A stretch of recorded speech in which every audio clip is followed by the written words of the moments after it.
Greetings, my lovelies. This is Blake here, and welcome to my review of Gods of Egypt, the most disappointing movie of 2016. But not disappointing because I was expecting it to be any good, but disappointing because I was hoping that it would be so much worse.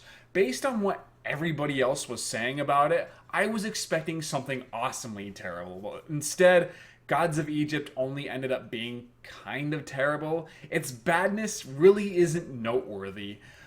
If anything, I would probably describe Gods of Egypt as subpar. Now, don't get me wrong, there is certainly a lot of stuff to laugh at here.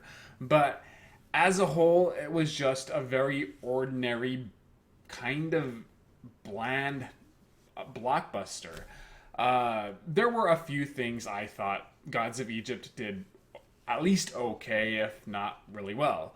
For one, the special effects shined when it was just like showing off the scenery of this world. The backgrounds looked gorgeous, they looked detailed. I loved the sense of scale. Everything in this movie seemed larger than life. And if it was overall an alright film and they released it on IMAX, I would even recommend you check it out there because I really do feel like these visuals would be a lot more eye-popping on the IMAX screen. I also have to praise the pacing. Gods of Egypt runs at about 2 hours and 7 minutes, I believe, and that's probably too ambitious for a film that's just not very good. 90 minutes would have been a much safer running time to strive towards. But at least it moved very quickly. I never felt like the film was dragging its feet. I was never bored. Granted, I won't describe this experience as exciting or as exhilarating, but I was always mildly entertained on some level. Finally, the actors do the best that they can with the material that they've been given. The protagonist, I can't think of the actor's name right now, but he's primarily known for playing Jaime Lannister from Game of Thrones, and he more or less just recycles that performance for this movie. And I think he's charming, I think he's charismatic, but the script often works against him, and unfortunately that sometimes makes the actor look bad. But I don't blame the actor. I for the most part, liked how he played the role. And it's funny too, because I've seen him in other movies where he has played totally different characters that do not remind me of Jaime Lannister. So he has range. It's just obvious that this film is trying to cash in on his popularity in that role at this time. However, Gerard Butler stole the show for me. He was a blast. He's more or less just recycling his performance from 300, albeit with a much more villainous twist. And to me, the best Gerard Butler performances are when he is over the top and hammy and screaming every line with so much passion.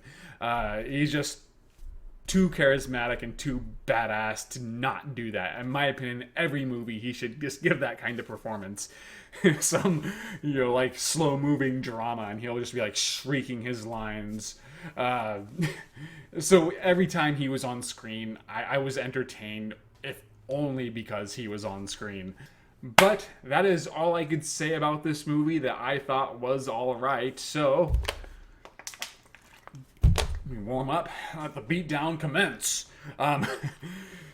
One of the problems with the acting is that it often felt like they weren't getting enough direction because they don't seem entirely sure what they're supposed to be reacting to. And this is a common issue with films that rely a lot on green screen work and CGI, because all they know is what the director is telling them or what it says in the script. But sometimes it's like their emotions are just totally flat when they're supposed to be reacting to something incredible or horrific or devastating, whatever. They aren't really responding at all. This was an inconsistent issue, admittedly, but what wasn't inconsistent was the dialogue. Oh boy.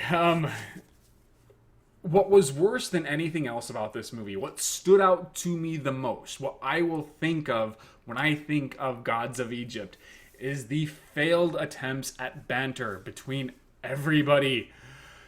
Everybody seems to be bickering, and the dialogue is just so dumb and annoying, and it just makes everybody seem unlikable. The protagonist is constantly verbally sparring with the thief, and it just never worked for me. It just made me want to see both characters get punched in the face repeatedly. And it was even worse when it came between the protagonist and his love interest. They have this falling out, but the reasoning was just so dumb. I mean, okay, with him, his issue is she apparently abandoned him for the main villain when she did that just to save his life. Okay, I could kind of see where he'd be coming from, just because, the male ego, and he might not really know what went on while he was in pain and blind. But, like, she's all pissed off because once he got an eye back, he didn't immediately come to rescue her. Really? Like, what could he do? He could not beat Gerard Butler with both of his eyes. Now he only has one. So that got on my nerves, and they're constant this back and forth bitchiness. It reminded me a lot of Prince of Persia, but at least with Prince of Persia, the dialogue had a little bit of wit to it. There were good reasons for these characters not to like each other, and the actors had a little bit more chemistry. Here it all felt very forced, very obnoxious, so a lot of the interactions between everybody got very unpleasant. The tone is all over the place as well. Relatively early on, the girlfriend of the thief gets killed, and it's supposed to be tragic and shocking, and actually what was kind of funny was somebody within my audience cried out, "Oh no, no," as if they were genuinely invested in what was going on, so they must have liked it. But the scene immediately following this, he's spouting off goofy one-liners while he's having a gay old time trolling the protagonist. He doesn't seem devastated at all, even though she is supposed to be the foundation of his character arc. All of his motivations are tied into her. But if he doesn't seem to care, why should I? That just totally killed all of the potential drama there. There was no emotional stakes at all. I also felt like there was too much going on within the script, and that sort of took away from the time that should have been spent on developing this film's core relationships, primarily between the thief and the protagonist, the god, and the god and his love interest. But instead they have all this additional stuff, like Gerard Butler's feud with his estranged wife. I don't really understand why they needed that to be there. Yeah, there is kind of a payoff, but most of that could have easily occurred off screen. And they build up certain characters only to suddenly remove them from the story for absolutely no reason. Or they just seem to be there. Well, in one case, one villain is there simply so the thief will have his own antagonist to have a final battle with. But even then, he does play a major part in the actual final battle, so they really did not need that character, at least in that big of a role either.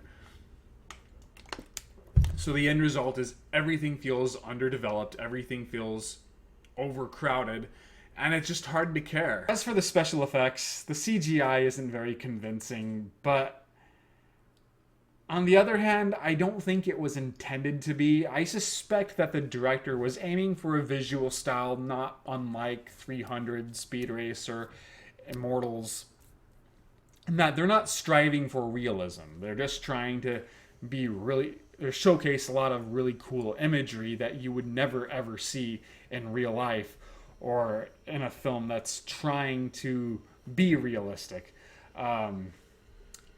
However, the difference between this and, let's say, 300 is 300 immersed me to where, while I was watching it, I would think to myself, wow, that looks really cool. Wow, that looks fucking awesome.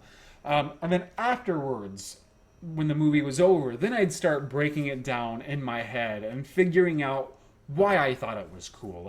That's when I'd start to get into the technical aspects. And that, yeah, even though the CGI in 300 wasn't that great either. If it was more convincing, it probably would have threw the rest of the movie off because it would draw a lot more attention to the fakeness of everything else, such as the characters defying physics. So it worked.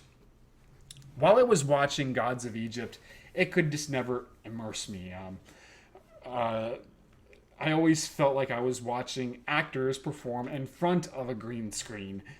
And that just would constantly take me out of it. And every time when it actually did almost start to weave that illusion, and I would start thinking to myself, that's just actually pretty cool.